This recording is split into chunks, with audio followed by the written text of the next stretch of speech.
256 podcast. So what? We agree. That's the team there. We're gonna fight. The team there. Wait, actually, wait, actually.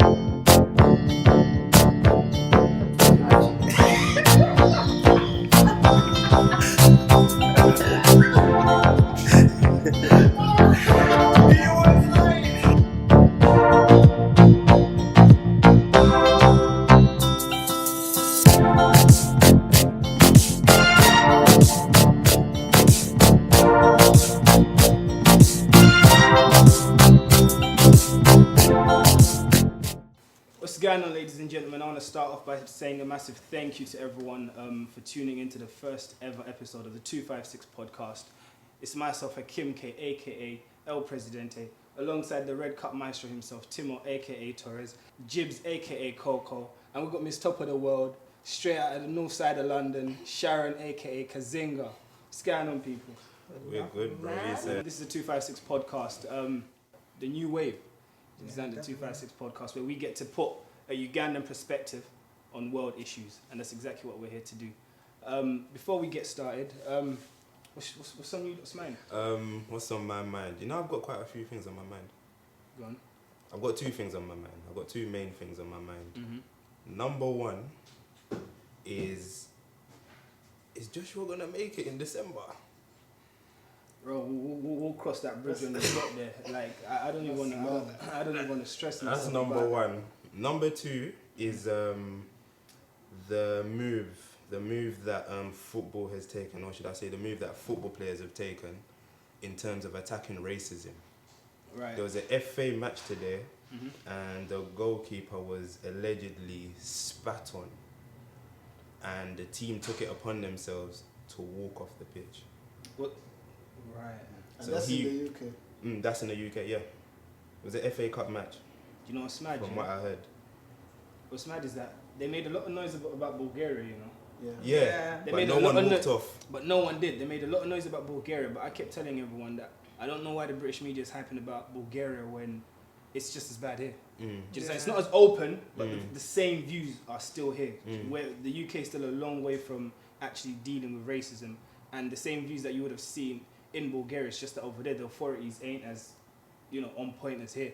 Do you understand? Yeah. So here it's that fake smile. Do you understand? They tend to keep quiet about it, but it's just as bad here anyway. Yeah, so I thought, you know what, although we are far from attacking it in the football scene, I feel like that was a good move to make. To know that your whole squad is behind you when you walk off. So it wasn't just one player that said, you know what, I'm done with this, take off the gloves, chucks it to the side and walks. Nah, The whole team. the whole team said, you know what, that's our guy. If you're going to disrespect him, you're disrespecting us as a collective. Let's all bounce. But that's what we need as black people, to be honest. That's what we need. Yeah. Because fans will check themselves now. Because remember, they're wasting money. So if you're wasting your money to come and spit on me, why am I going to perform for you kind of thing? So to have 10 players on the field say, you know what, we'll walk with you. It's a big move. It's a big statement. But that's what's been needed in football. People keep talking about leaving it to UEFA and what they need to do and all of that. It's not going to change nothing. At the end of the day, there's no major movement. There's no major movement in the world that's ever happened without a strike. Do you understand? People have had to actually take a stand, a strike, to actually say enough is enough. And with football, paying like Bulgaria, last time it happened, they were fined like what, £30,000. Come on. Do you understand? Black players have been playing under such circumstances for too long, and they actually need to take a stand, and I support that 100%. That was a good move, and I need that to happen in the Prem, because all eyes are on the Prem, you get it? And I feel like that statement alone will have officials, at least, maybe the fans will carry on being big-headed, but officials will step up. 100%. So yeah, that was on my mind today. When I saw it this morning, I thought, nah, I have to speak on this. No. What's on your mind, T? What's on is the bread pasta. Did you see that? Let's not. No, we ain't talking about that. No. We're not talking about that. Clean. I want to know. I'll make it clean. The pasta was nice. He said he likes. No. Yeah. What things? One. What's his name? Pastor Wilson. Pastor Wilson. Wilson. Yeah. What things? Pastor Wilson Huh? did on my What mind. things? What things? Let's just say he enjoys eating. Yeah. There was a video of him. He loves his dessert. Yeah. You're talking. No, his dessert. He loves. No, his dessert. Yeah, he loves. Someone's dessert, yet he has his. You know. Have you ever seen a kid on an ice cream? Yeah. Have you ever seen a dog drinking water? Yeah. Pastor Wilson. Pastor Wilson was doing that.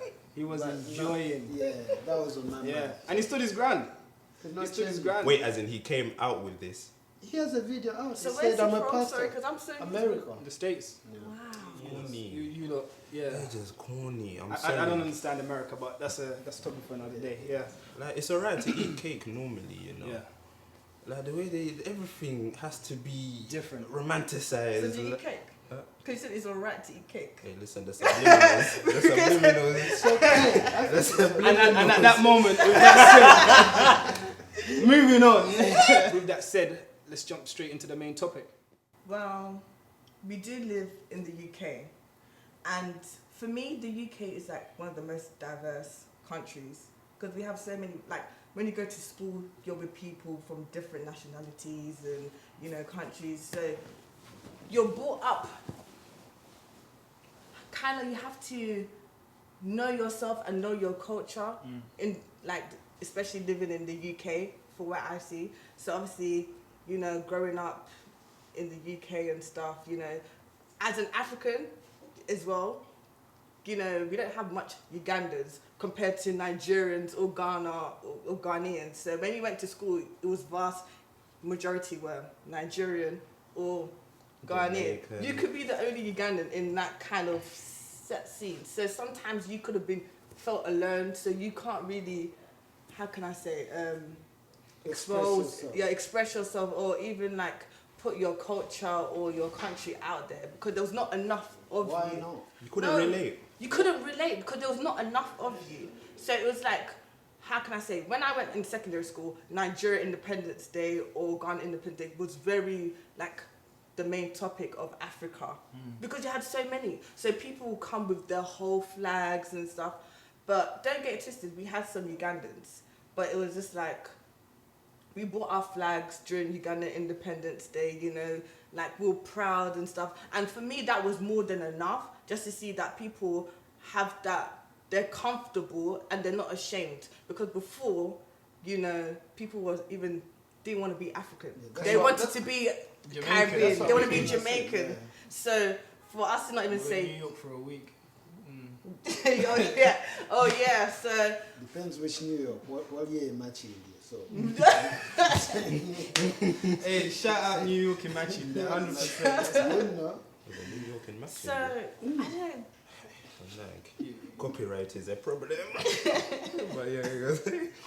But I just feel like it's a big.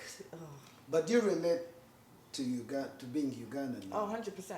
Especially from like doing like Miss Uganda as well at the same time. So it kind of exposed me more to the culture, to our culture as well. So I even learned even more. So like I'm not that. We have some kids here that never been to Uganda. Yeah. So and for me that's very important. Going to know your roots back home, going to your village and everything. Yeah. Since I was little, my mum's took me to Uganda like almost every Can I year. ask a question? Yeah, You see, right now, I'm pretty sure if someone asks you where you're from, you instantly say from Uganda. Uganda. Has Yeah. that always been the case? She hesitated. Huh? You hesitated. But I've never hesitated. I've never said I'm from anywhere else. No, but has it always been the case in terms of, because certain people Growing up. they'll be like, my parents are from Africa. Yeah. But No. I was I'm from from here.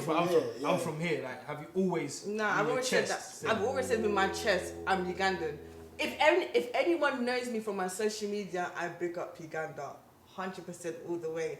Oh yeah, that's Miss Uganda, that's Miss Kazinga. Like, I make it out there. If you know me, I'm always wearing my Ugandan shirt. I'm doing the most on social media. Like, I'm proud. Maybe we're not enough, but it's like we're the unique ones. You get it? We're like, okay.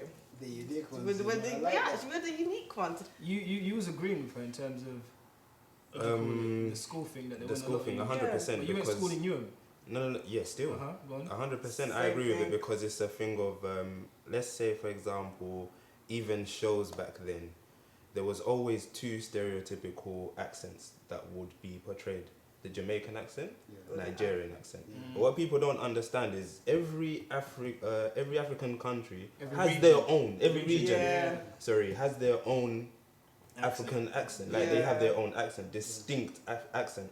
So it's one of those things where you saw, or I used to see, I didn't fall in those categories. And then you also got to remember, there's a lot of us that were first gen here.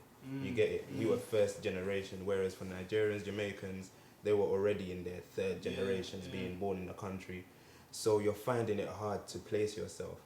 So personally, I can't lie. In school, I was one of those guys. You say, where are you from? From Where were you born? London.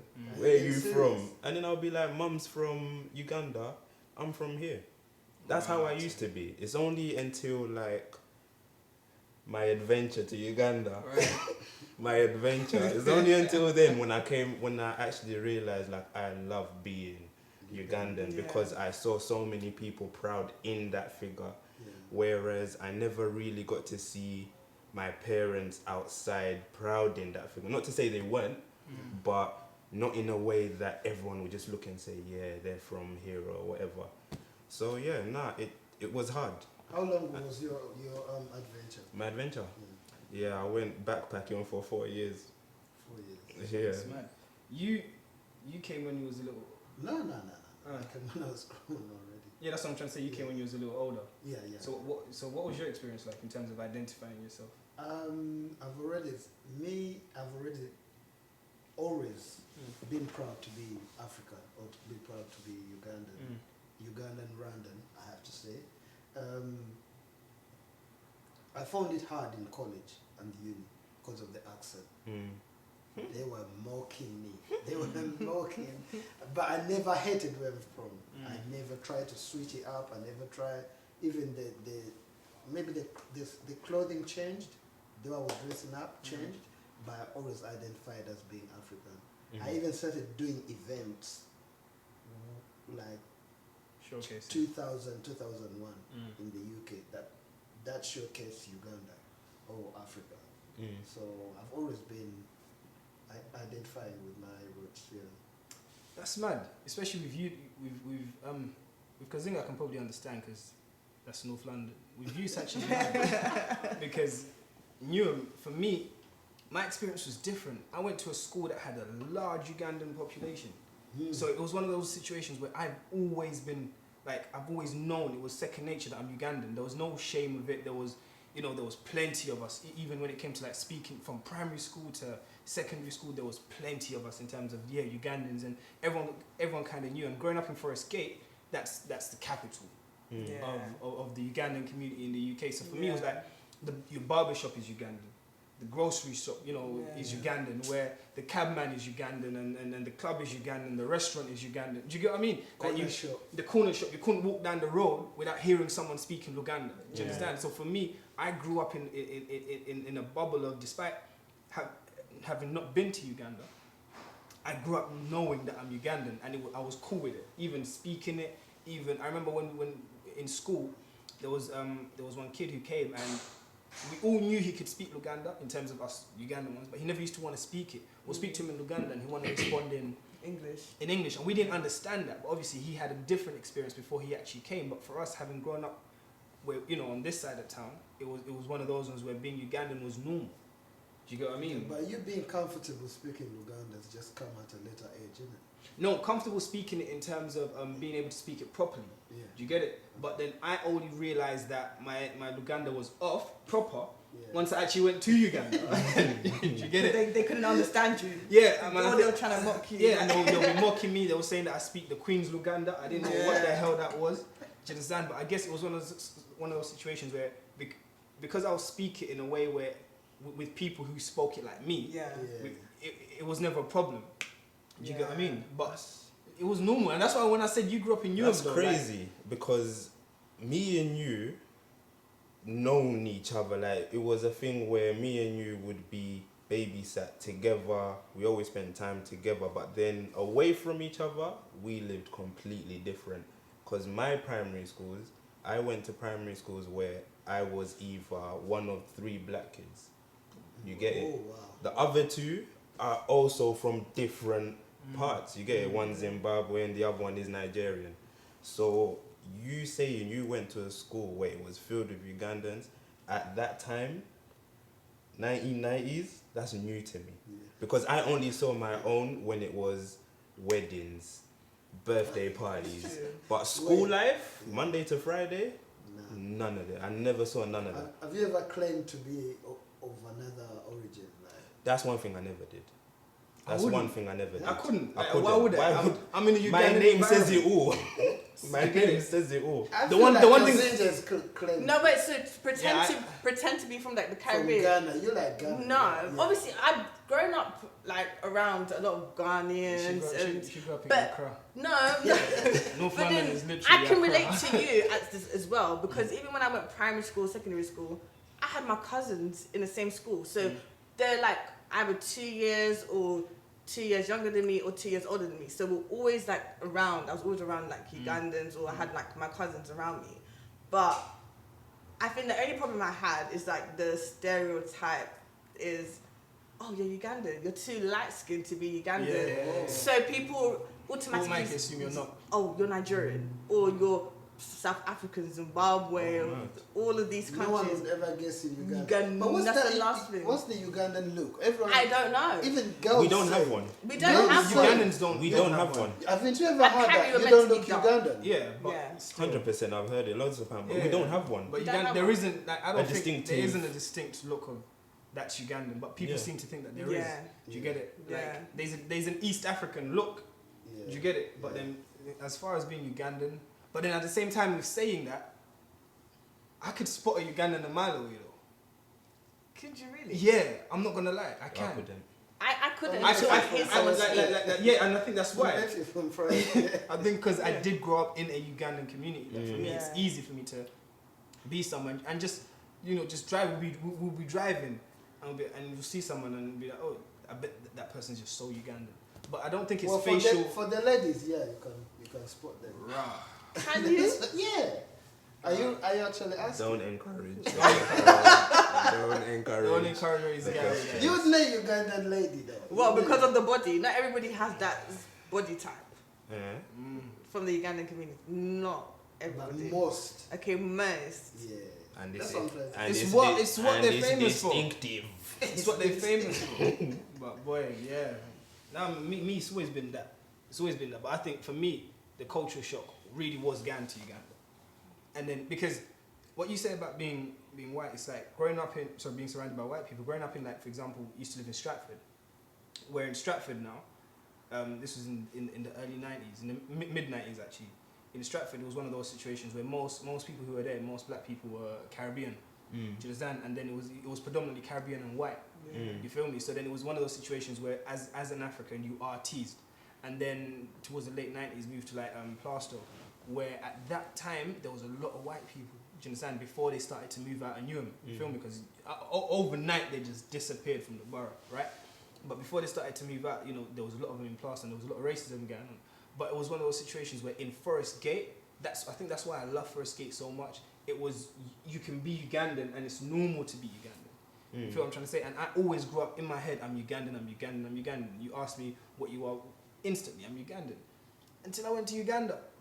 You realize you're not Ugandan. I'm not Ugandan. No. I'm not Ugandan enough. I'm not as Ugandan as I thought I was. yeah. Like, Enough. The shock, and I thought I was best prepared Yeah. because of where I grew You thought up. you was ready. I thought I was ready. Keep in mind, I went to Uganda the first time when I was 22 years old. Yeah. So I'm a big man. Like, I thought nothing can shock me, I've got this. bro. within few days, I wanted to leave. I'm not even gonna lie. You should have come. I would have told you otherwise. When I you would've were told you. trainers, you were with your white trainers. Day one, that was the first mistake I made in Uganda. Fresh white Air Forces, cocaines. Yeah, it was so much that I actually took them out of the pack because obviously I couldn't put them in a box. So Yeah. when I was gonna put them, I wrapped them up in it. Yeah. I took them out as I was leaving the house on the first day because I landed at night. The next day, took them out. Listen, my brother took me to market. And then he took me to taxi park. Listen, by the time I got home, they weren't white. Listen, You were a fresh boy from Kawempe.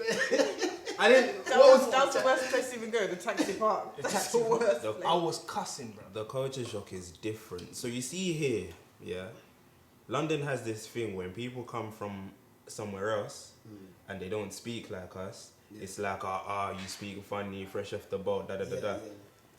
I went to Uganda and I was fresh off the boat. Do you know how mad that is? They're cussing my accent. I'm speaking proper, but they want me to do. No, you're speaking British, not proper. Let's not make it seem as though. No. All right, cool. I'm speaking. Nah, but then again, you sound like a foreigner. But then again, you're in Uganda. You're a foreigner. Honestly, you can't say proper though, because they mixed it up. What's it called? Listen, it's not even slang. There's a word they call it. What's it? Yeah, there's a lot. Yeah. So English word wouldn't be its word in full. You get it? Halfway through, exactly. They don't say you get it. They don't say you get it. They say you get. You get it? Yeah. I was about to say it now, but yeah. So when I say proper, it's not to say they didn't know. No, they knew, but they just knew it wasn't for them. Nah, it was all around. My cousins took the piss. Seriously, my cousins took the piss. I had the MP3. I'll be spitting garage. When I say certain words, they come up to me. They're like a bunga. And I'm like, what's going on? Like, I was fresh off British. Culture hit me hard. Yeah, nah, for me, it showed me I knew nothing. Knew nothing. For me, when it hurt, and I'm gonna use the word hurt, was when literally, I think it was like day 3 of being in Uganda, and a border guy was like when he saw me coming, because I think by now he clocked who I was, and he called me Muzungu. Oh, I get that all the time. Jangu, Muzungu. And I'm like, I'm looking around for the Muzungu. I don't see no Muzungu. You want the Muzungu? And my brother starts laughing, and he's like, he's on about you. I thought I've never been more offended in my life.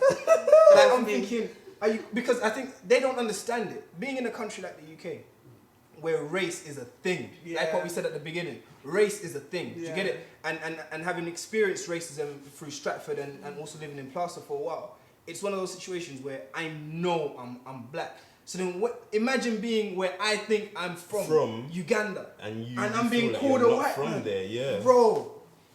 That offended. Like I was upset, and that's when I realized that like I'm different. I'm different. As Ugandan as I ain't as Ugandan as I thought. My Luganda, I stopped speaking Luganda for a while because each time I'll say something, they'll laugh and they'll mock it, discourage, and I'm like, I ain't doing this no more.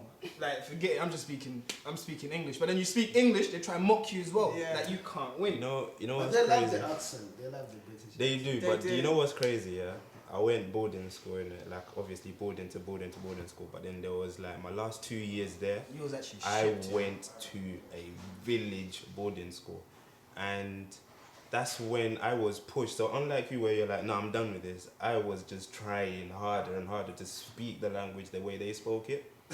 So now this boarding school, because it's new, they're trying to cater to like the education system of English being the first language.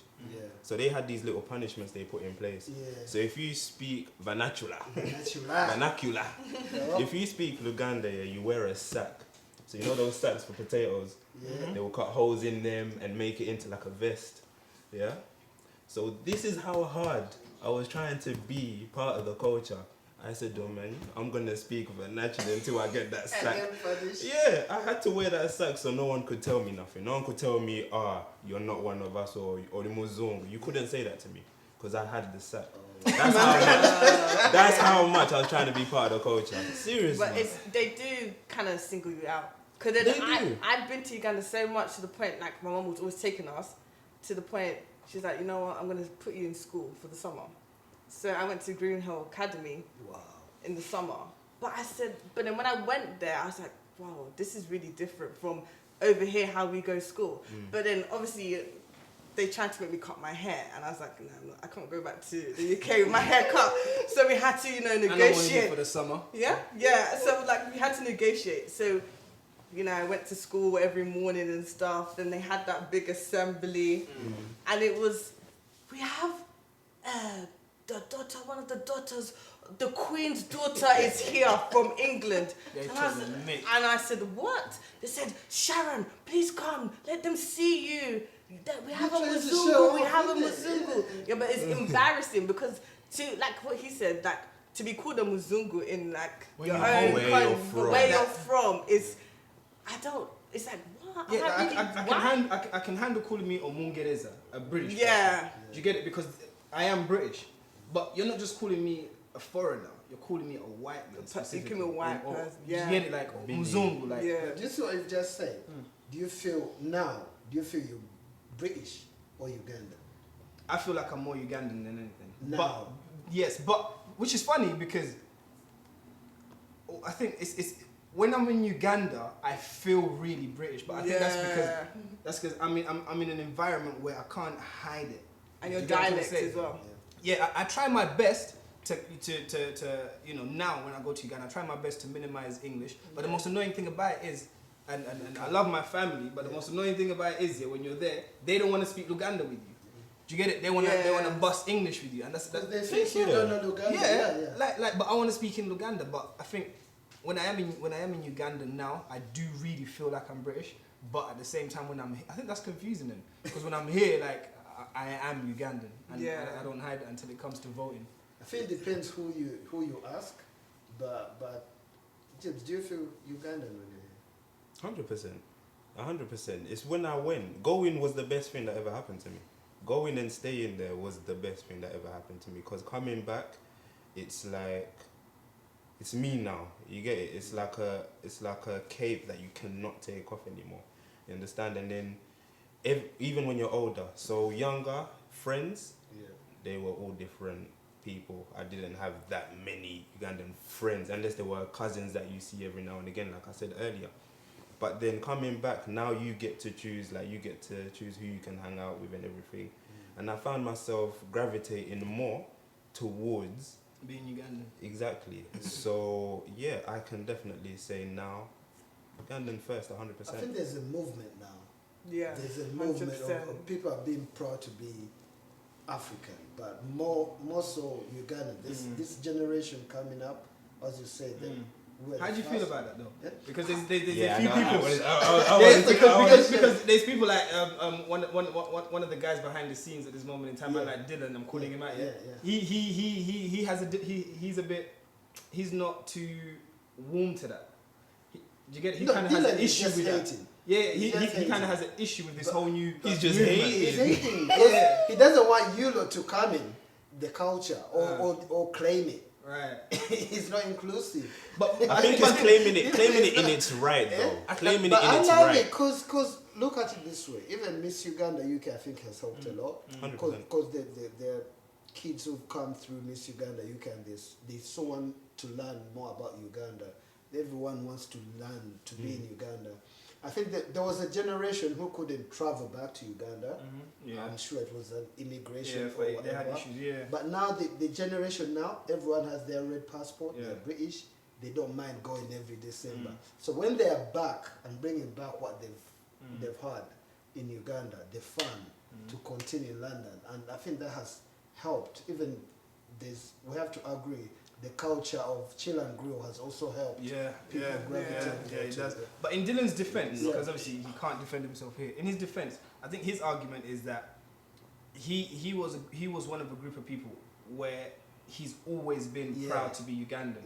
And there was an era and there was a moment where there was because we've even spoken to people in the past who've turned around and said, when we was doing radio, who turned around and said that they used to claim being either half Jamaican or, they'll fully claim being Jamaican and not claim being Ugandan. So Dylan's issue is, we've always been part of it. We've always been proud to be Ugandan, even when you lot weren't. Now suddenly you lot are jumping on the bandwagon. I think Dylan's issue is when they come in, they wanna be like, oh, we've always been there. That's Dylan's problem. Otherwise, he's happy that people are claiming now to be Ugandans and happy about it, but claiming like, oh, we've always been there. We're Ugandans. Yet they've just come into the community. There's another problem he has though, and that is claiming to be it, but not in its entirety.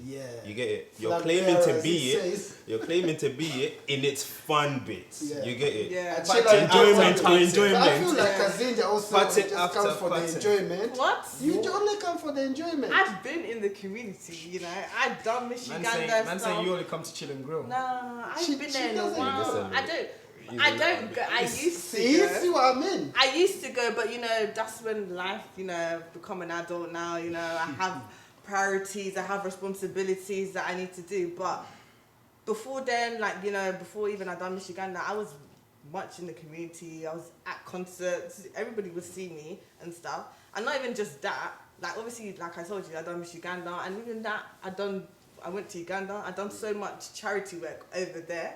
So I just feel like it's not even just because it's because of my mum. Because my mum's been very active in the community from the UK. So sometimes I think it's up to your parents as well. Yeah. Because in some households, they don't speak Luganda, or your mum doesn't speak, or your parents Or they don't encourage you to or do they don't so. encourage Yeah. it, or so then the culture is kind of lost, because then you're going to school and you're learning so much about other people's cultures and stuff, but you And can't say what, anything. you know what what you're saying is important is because at the end of the day, even though I grew up in an environment that was heavily Ugandan, and I went to a school that had a lot of Ugandans in it. Yeah. I'm not gonna sit here and say that in school we were the dominant. Yeah. Nigerian was still the dominant Really? African race. Jamaicans. Yeah. Jamaicans. Yeah, and Jamaican. So we had a large, portion of it, but we still had a dominant, someone who was more than us. Do you get it? Yeah. So it's one of those situations where, as parents, if you're not actually enforcing the Ugandan into your child from home, they're gonna come back, and we see a lot. There's a lot of Ugandan kids right now who will come out, and when they're putting on accents, it's that West African accent. Yeah. Do you get it? Yeah. Do you understand? And it's like, it's easier to pick up a Nigerian influence or Jamaican influence or whatnot from school because they're so dominant and they're out there, especially with music and social media and all of this. 100. So I feel like if parents aren't pushing it, do you get it? So I 100% I hear what you're saying. If parents aren't pushing it, Unless your parents are not watching Bookend these days, right. like it's, everyone watching Bookend, you know what I mean? Listen. You see here at home, yeah. You walk in here. If Mumsy's here, I guarantee you 150% on the TV. She's either something to do with Bobby Wine. Yeah. Just some Bookend, or even my mom's mobile data keeps running off because of Bobby Wine. That's what I'm saying. even when it comes to like religious stuff. Yeah, there's this TV channel in Uganda. With Salam TV. innit? Like she even watches that. So there. most times, if it ain't me and my brother watching something here, if you like football, which is or UFC or something, Mumsy's got something to do with Uganda on the TV. So I think that has helped a lot, even with the music. Now you see gonna people on say that. Snapchat, they're no longer playing Wizkid or Davido. They will play Fik for my card. Have you always loved Ugandan music though? Yeah, 100. He still But doesn't. then, this is Since you've seen no, but then this is where I go back to, it depends on your household. Like Ragadi, so But it depends on your household. He does not. She's been listening to Ragadi from And day when I'm one. like Afrigo, all It this does shit, not depend I'm on the proper. household. And I It think that's why Dylan kind of had issues with it as well, because Dylan's one of those. This new wave don't even know about people like Ragadi. They wouldn't. Legend That's in what the I'm saying. game. If she's been listening to Ragadi and Afrigo band, all of them. And that's why I keep saying generation. it's back to where your household kind of. But you can't say that about this generation. This generation, No, but people my, B2C. my sister's 17. My sister's 17. But she won't put on Fit for Mecca. She'll put in old school. Old school tunes, yeah. Old really? school tunes. Yeah. No. You know what? He's wrong. We went to last year. There was a thing. Was it Chameleon? No. What's your tribe? Yeah. Yeah. What's your tribe? It was in Lewisham. Carrefour. Obviously, it was proper. It was banging the whole night. Yeah. But do you know the one song that shut down the whole club? Afrigo. Yeah. Think about it.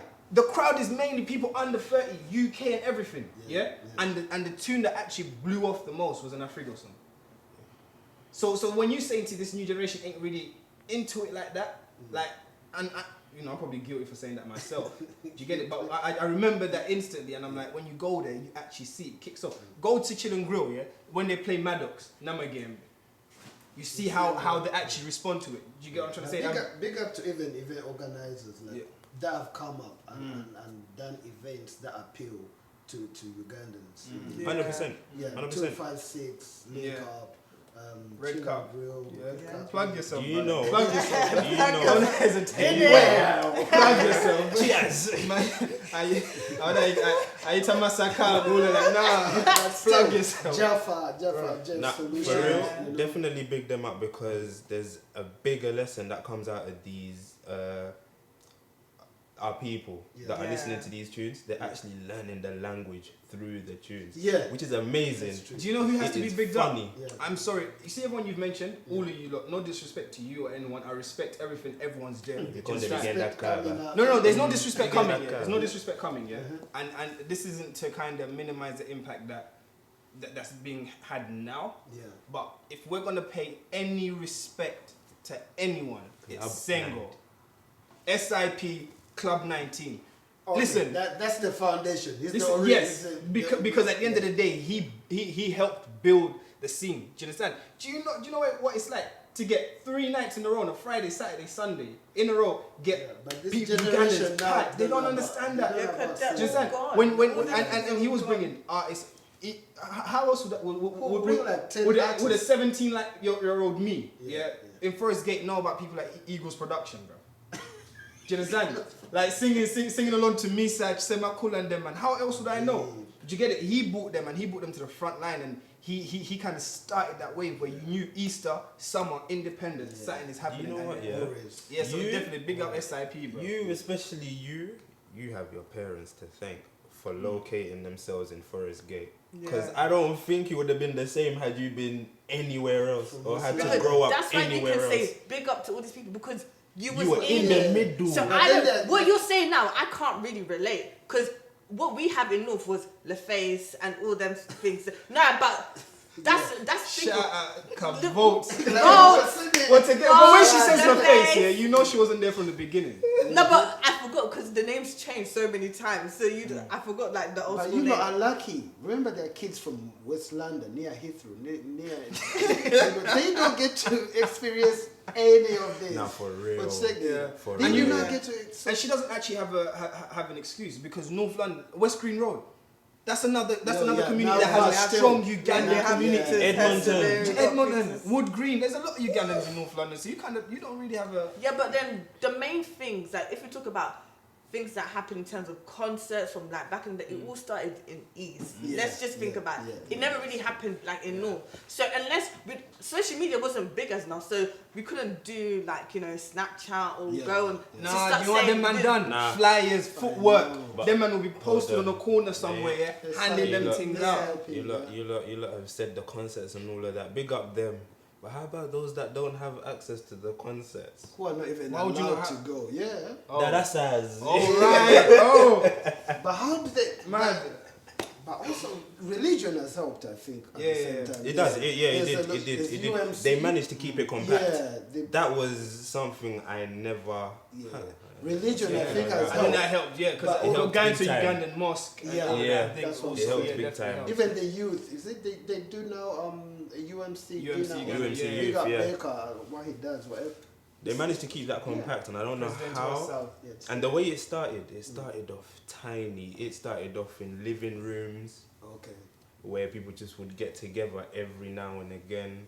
It took a whole lot of, funds and everything to actually get places to then now bring a bigger, wider community of your own together. So outside of the whole concert stuff, Yeah. there were always other avenues. However, it's Religion. still church. one of those things where it's always on one day of a weekend. You understand? But having that throughout the week, because that's what's important at the end of the day. Because you can raise someone to be a certain way in house, Yeah. but once they come out of house, It's true. who are they being raised by? Like, who else is raising them? You get it? True. So that's why I say for you, it was good for you that you went to a school where you had a lot of other Ugandans there. Whereas I did not. You get it? To the point where even surnames, you can say a surname to me at that age, and I wouldn't even know the difference. I would just think, It's a black name. exactly. Yeah. I hear you.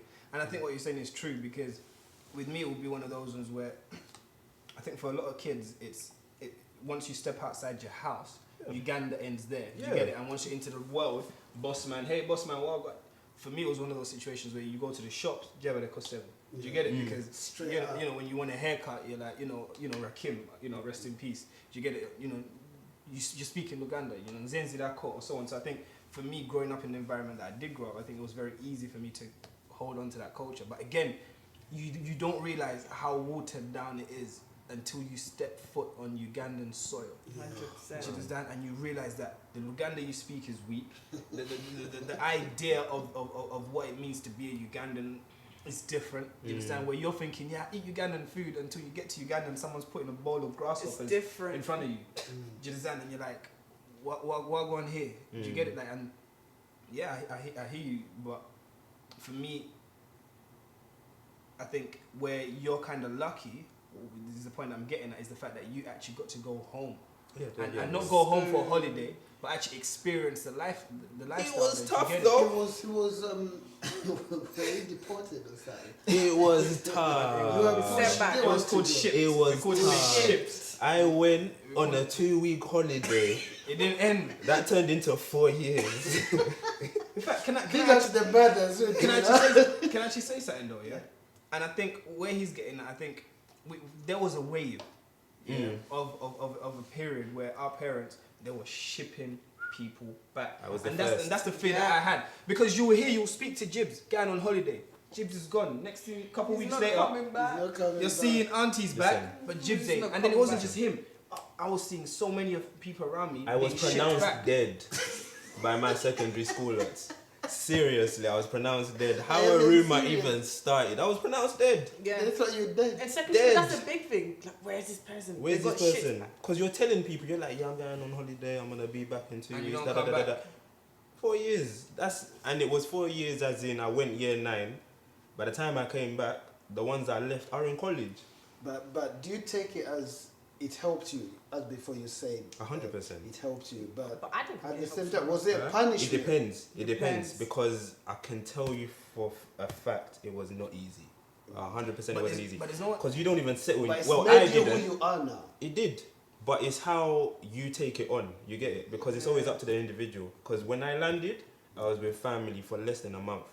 Before even sinking into that family, I'm in boarding school. You get it? So automatically, I'm already... Bro. I think that's the one thing that I'm Don't thankful play for. the Wait, Uganda. Oh no, I got beat at home. My mum didn't play But games. it's not the same. Listen, let me tell you My mum something. don't play It is games. not It's the not same. the Bro, same. you think your mum hits? Hmm? Man. Bro. Them man, Them professionals. man, professional. I And think they say, I'm there's gonna a give you class. 50. 50. But But why? where That's did it? I extreme. heard they do in your hands or the Your hands No. on the back On- here, you lie. You lie down. Where you think them lie. banks come from? But yeah. So you know it's- Uganda is enough. I see what you did there. See? You know Uganda is enough until Listen. you've been punished that one. But it's how you take it on yourself. So like other people will think, you know what? Because there are people that grow that resentment that, you know what, I was sent out here to suffer. Because I'm not gonna lie to you, you suffer first before anything becomes better. So yes, there was that part of the suffering, but then it's the good things that you take out of it. You get it? They're the most free people I know. But do you know why these conversations are important, right? Because for me, I think because obviously we were that first wave. Yeah. Do you get it? All I saw was man being shipped. And then on top of that, yeah, when I see, anytime I see Uganda on the TV, yeah, I'm seeing children in need. Do you get it? I'm seeing comic relief. I'm seeing, you know, Red Nose Day. Where we're at school. Imagine being at school, yeah, and they bring all you Ugandans to help collect money to be sent. So my mindset in Uganda is, and then parents, I think they exaggerate the experience in Uganda where we'll walk for miles and miles to go do this, to go do that. And the stories you're hearing, they put you off. So when I see him, he got shipped back the sheer. Let me not name drop people, yeah? I saw man get shipped. In the end, I didn't want to go Uganda. That's why I never went to Uganda. But because Until you're 22. Until I was 22 on my own and I had my own passport. Now you want to go But that's back the by length. yourself. Because I just feel like Listen, because of the length, you hadn't been there for a while. Do you understand? So your mentality of that. I'd never been there. Yeah, that's what I'm saying. Yeah. So for me, like, I'm different. Even though I was born here, I've always been Uganda constantly. So I've seen, like, I have a mindset of two different worlds. So sometimes I really humble myself because my mom didn't just, I wasn't just going, like, having fun in Uganda and stuff. Like, she made me see reality. And then what made it even worse, I actually volunteered in a lot of, like, orphanages and stuff, like Sunny Babies Home and stuff. So I'm like, you're just thinking, like, Here, it's luxury. Yeah, yeah. It's so much luxury. Yeah. So when you go to Uganda and stuff, you're like, wow, I'm lucky. So even when kids like get shit back there, yeah, and stuff, yeah, I actually get how it kind of changes you, like because you're like, whoa, in here, like it's a whole different. You have free education, you have Things are free taken for health. granted. It's taken for granted, big time. But it's like in Uganda, they try and install that. They, Forest Gate.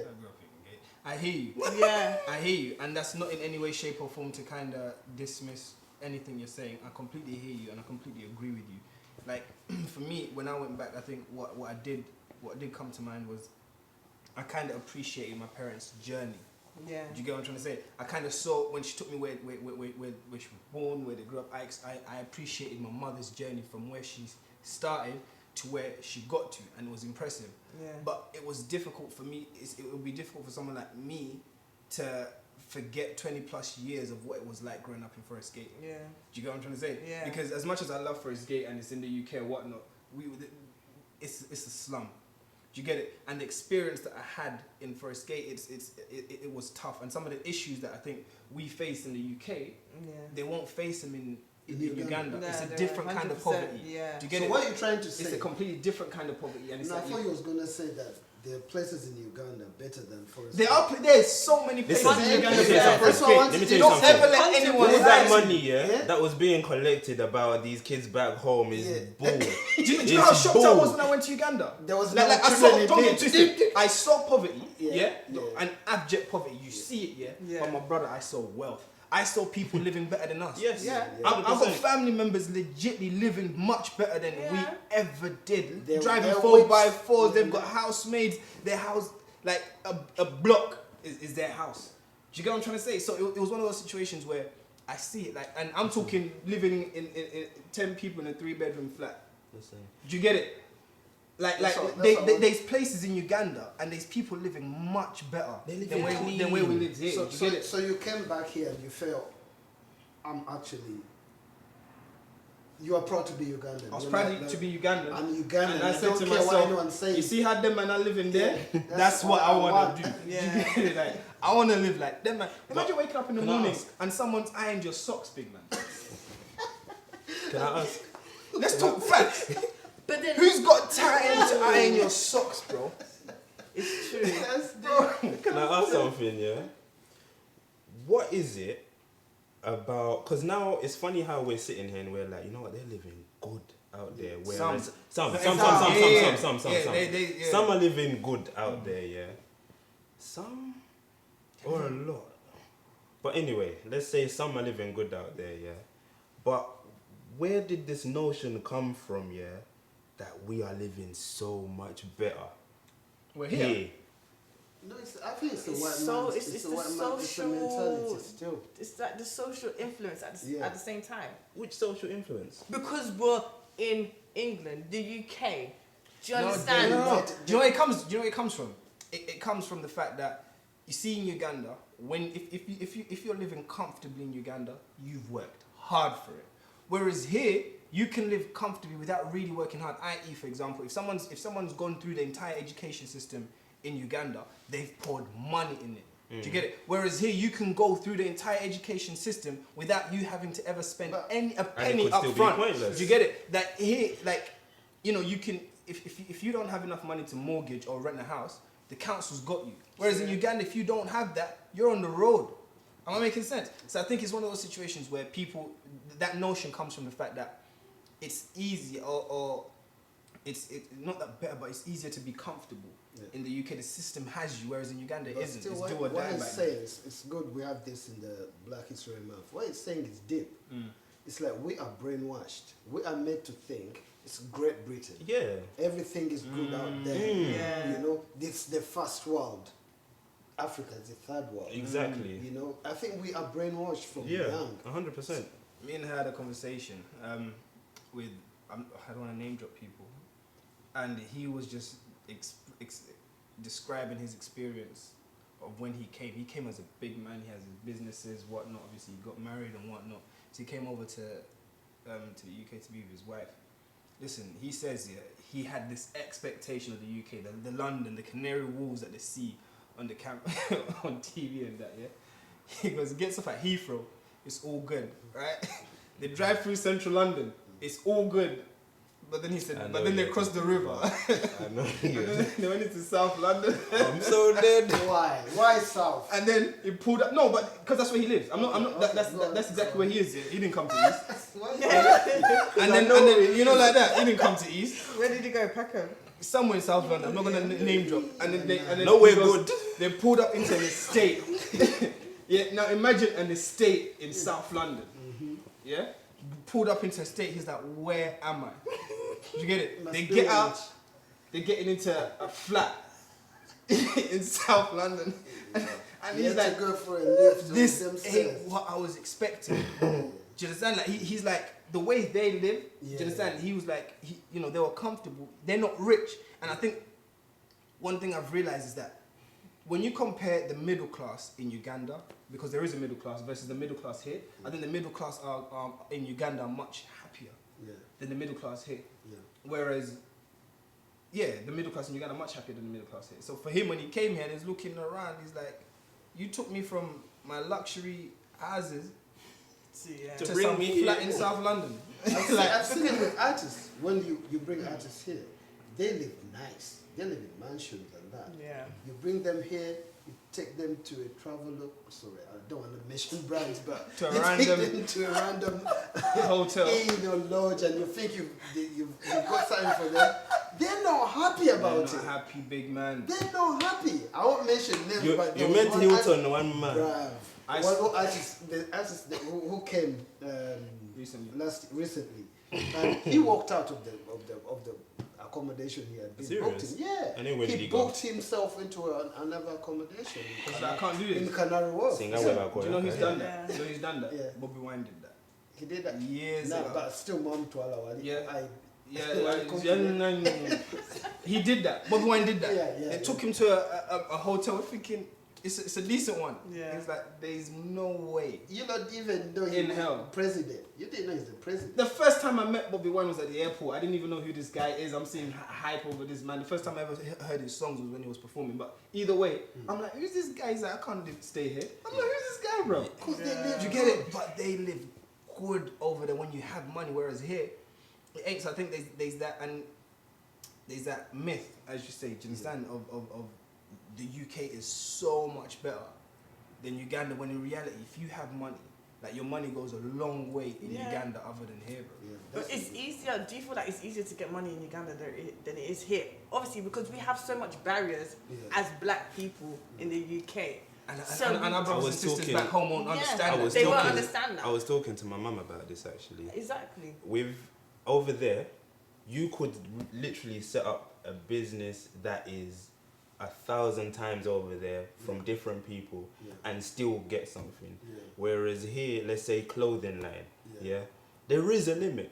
You get it? There is a limit. Like if you, let's say we start up, it's gonna be so much harder. You get it? To make it hit. To create a stamp basically. So here, it's one of those things. I don't know. It's connections and stuff. Whereas over there, it doesn't matter if there's 1,000 people selling one type of thing. You can start it up and you can still be just as successful. They don't understand that a here. row of Rolex. Exactly. A row, man, just flipping The market's Rolexes over and they're there. all eating. How many different stores have you seen, but they have the same stuff? Yeah. And they're all But eating. they're still getting their own. You get it? Whereas here, I guarantee you, if you put just 10 stores of the same thing, they're only visiting 2. Yeah, but The rest you it's lot can forget the about expenses it. of living and everything and all taxes that as well. jazz. Because my nephew came from Uganda, not recently, like 4 years ago, from here. And in Uganda, he was good. He was going out every day, partying and everything. Monday You know, to Monday. he came back and he told me, you know what, Sharon? Like, this is actually a hard life. Now he has to work his 9 to 5 to get his money to, you know, go out and stuff. And now, like, when he goes back to Uganda, he has to calculate. He's on budget. Now he's like, okay, if I come back, I need to have money sitting in my account because I've got, I like, think the UK makes you grow up. it makes you grow up. It makes you more responsible and more mature as an adult. Like, if when you go through the stages and stuff.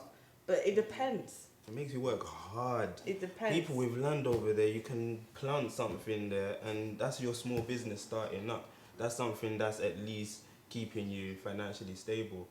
Where am I gonna plant tomatoes here?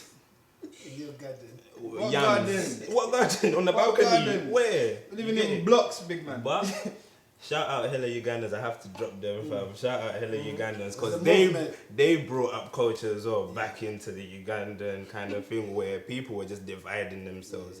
People getting with that's the what I was gonna coins. say. Group chats. Group chats also helped. We talked about 100%. religion. We talked about the events, but the group chats. Group chats helped. Do you know what I love? There was recently, shout out Jules. There's an event recently which was the Elevate one for Ugandan independence. Wasn't for Yeah. Jews. Yeah.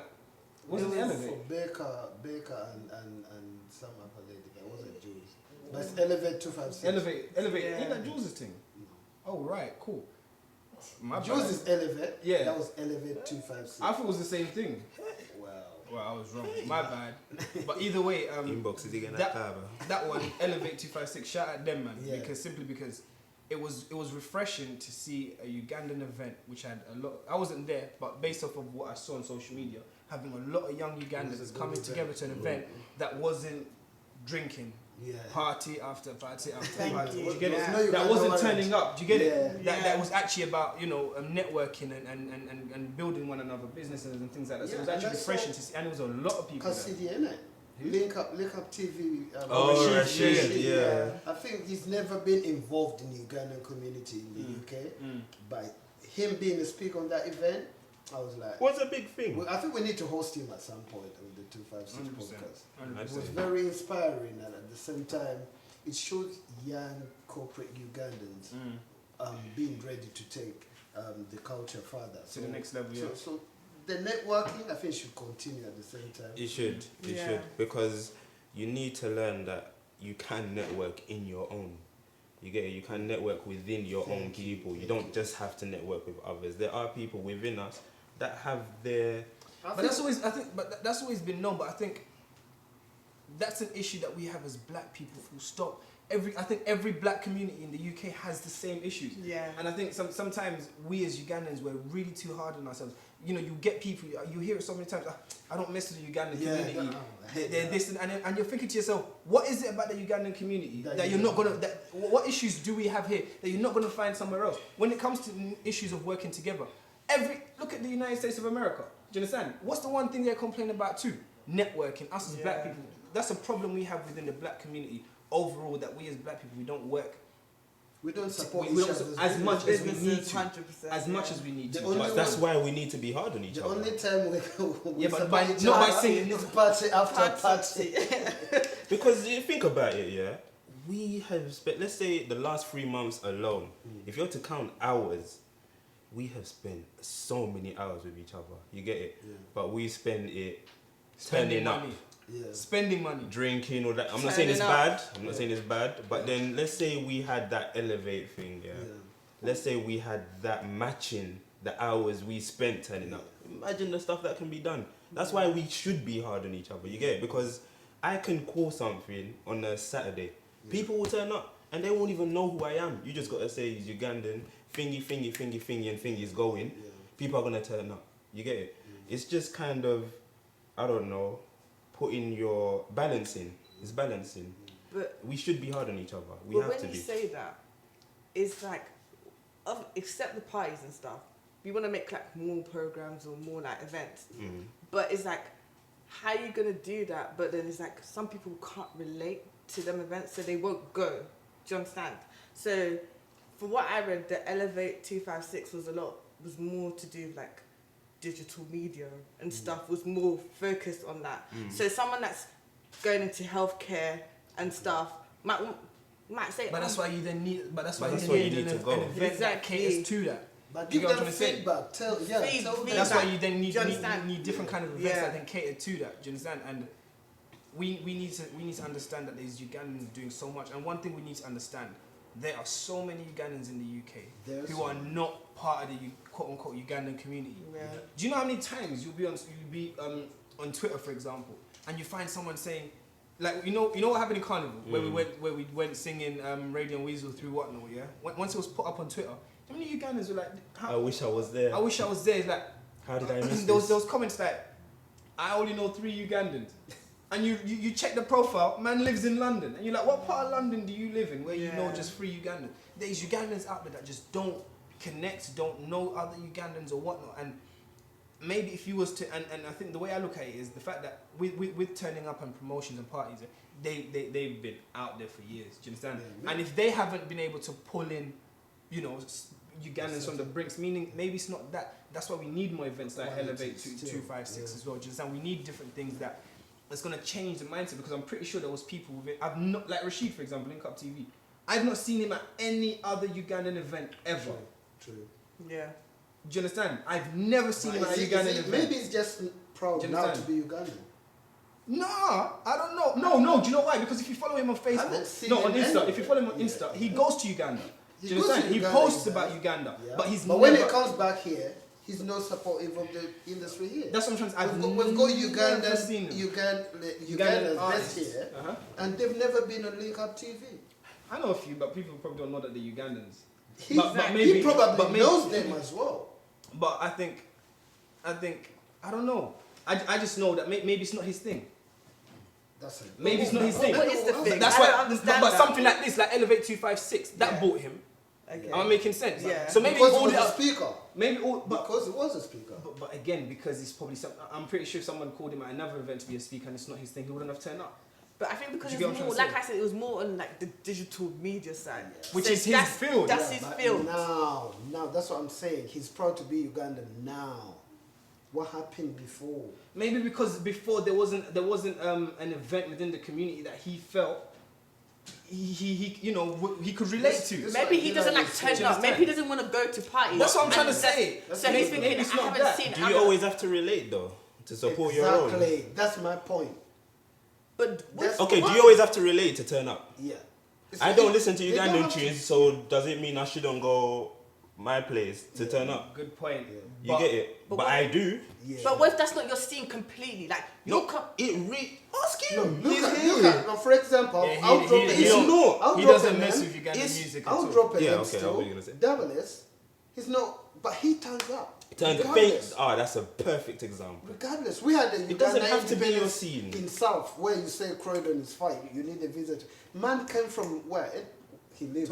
Tottenham To Croydon. North Side. And he turned up like not like a big artist, not like he's the legend that he But is. I think it also But comes that's down. what I'm I think it saying. also comes down to family as well.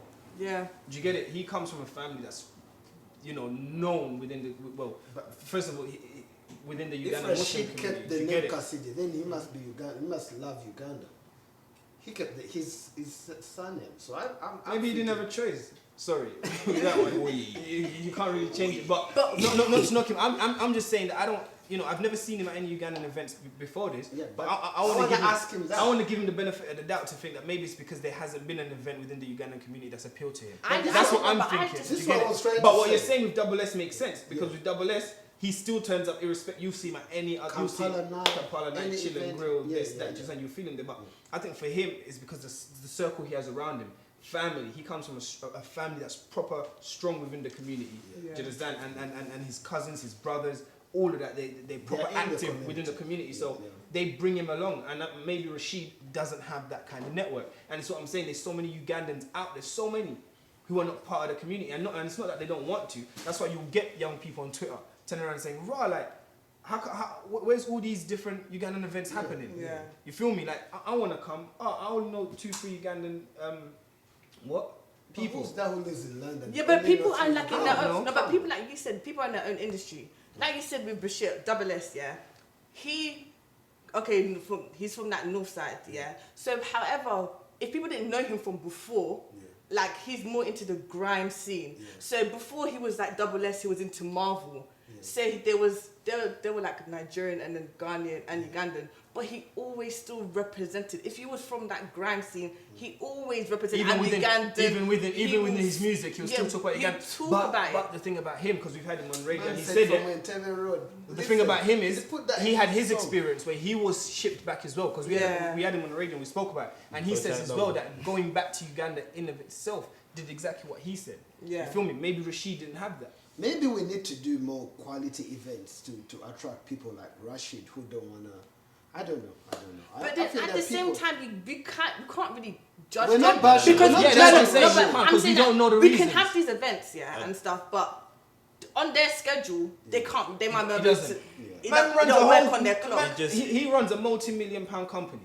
Let's understand that. It just comes down to that they need to want to anyway. Yeah. They need That's to what I'm want to saying. come That's out, what or I'm they saying. they need to want to come through. Because at the end of the day, we could pull off a nice, stupendous event, and man will still not come through. He needs to want to. You get It it? needs to So want to. That's what I'm it's saying. just one of those things. Like, but right now, I feel like we are making the right noise. Yeah. The what's it called? The shift of this. I want to know what my culture is moving in the right direction. Yeah. Twitter alone Twitter's helped says a it. lot, I yeah. have work colleagues at work that are telling me what's going on with Ugandans. It is actually popping. Listen, you'll go through, like, I It's don't know popping. about other people, but you'll go through the timeline now on Twitter.